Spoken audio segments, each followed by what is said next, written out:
Under President Biden, the general discussion was who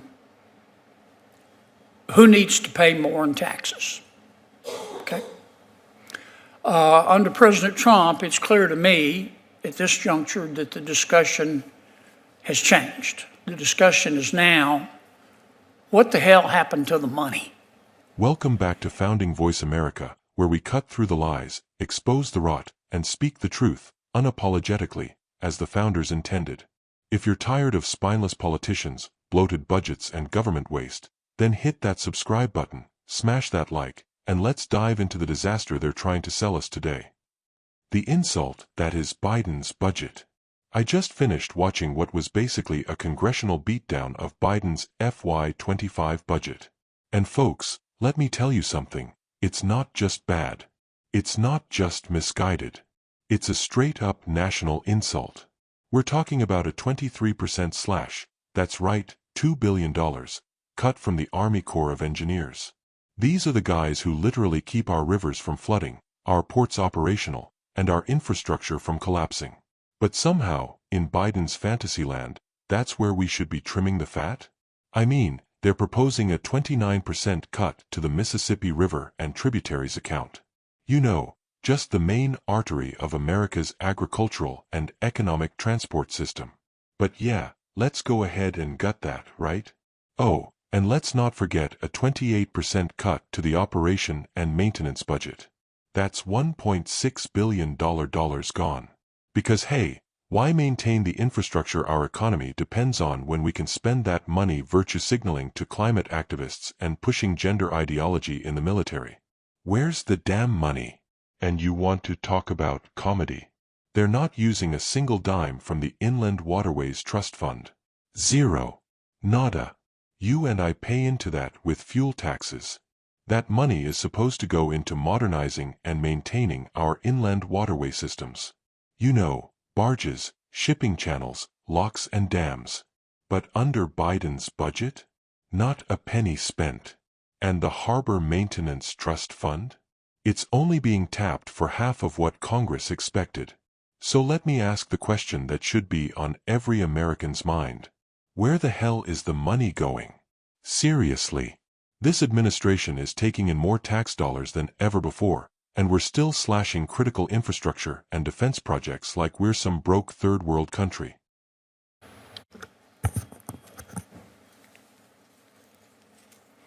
Put Senator Murray down as doubtful, gentlemen, about your budget. I look at your budget, a decrease of 23%. That's $2 billion from fiscal year 25 enacted. A reduction in funding for the Mississippi River and tributaries account of 29%. That's $106 million. A reduction in funding for the operation and maintenance account of 28%. $1.6 billion. The budget doesn't propose any use, none, of the Inland Waterways Trust Fund receipts, and proposes to use only $1.7 billion from the Harbor Maintenance Trust Fund. That's about $1.7 billion less than the congressional target. I was reading the other night, I don't remember the exact figures, but scientists estimate that there are 2 to 3 trillion galaxies in the universe. And in not a single one of those galaxies is this Congress or any Congress likely to approve this budget. I mean, that's just a fact.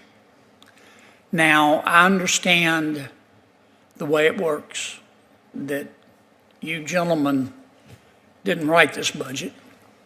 Hopefully you had input, but you didn't write it. It came from OMB. And I also understand that Congress has never accepted a president's budget, any president's budget, and just enacted it without changes. That's never happened in the history of ever. So I get all that. But having said that, this is obviously not acceptable, and I hope we can talk about that frankly today. I don't know what's going to happen this year in terms of a budget. I'm an optimist, but I am a paranoid optimist.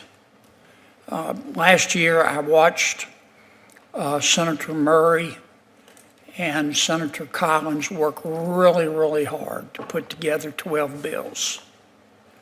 I watched the entire Appropriations Committee work very, very hard to approve those bills. And a lot of us had to, on both sides of the aisle, had to swallow things that we almost choked on. But we wanted to put together a budget because that's our first job. I know you hear a lot about the Senate being in the personnel business, and we are, but really our job is to put together a budget. And we did. And my friend Senator Schumer refused to bring any of those bills to the floor. Not one. None. Zero. My goal was to see the bills come to the floor and then have an open amendment process where colleagues of mine, both on and off the Appropriations Committee, could weigh in. But Senator Schumer chose not to. That's just a fact. I don't know what's going to happen this year.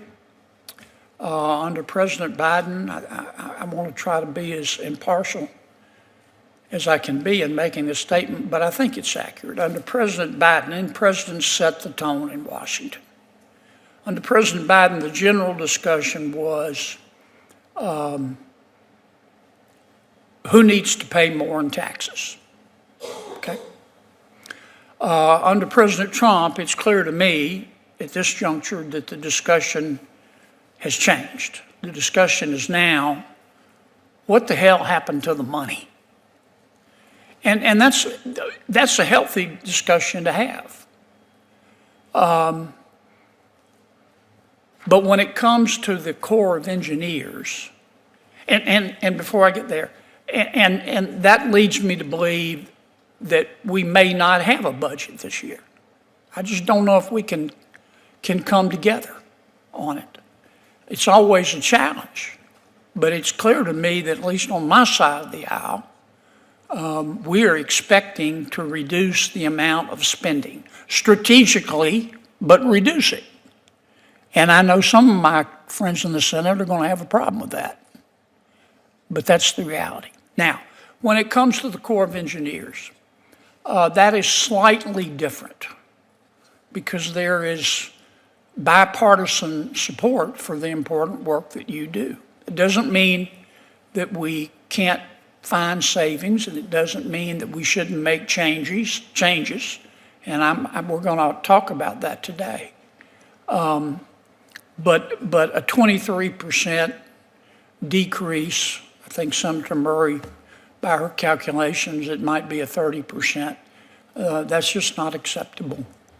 So help us work through this and come up with a plan that looks like somebody designed it on purpose, which is not this one. Let me make one other comment, and then I want to hear from you gentlemen. Look, I know you have a tough job. I get that. Every senator, every congressperson wants their projects, and they want them first, and they want them yesterday. I get that. And you have finite resources, we all do. And you have a lot of smart people working at your agency, but you could use more. I get all of that. So I don't want to, I'm spending a few minutes on this because I appreciate the job that you do. I do. But we've got to do better. Our estimates on the cost of projects are just too wide of the mark. I mean, I could give you, I'm not going to do it, but I could give you example after example after example. And we're not talking 10% off or 20% off or 30% off. We're talking squillions of dollars off.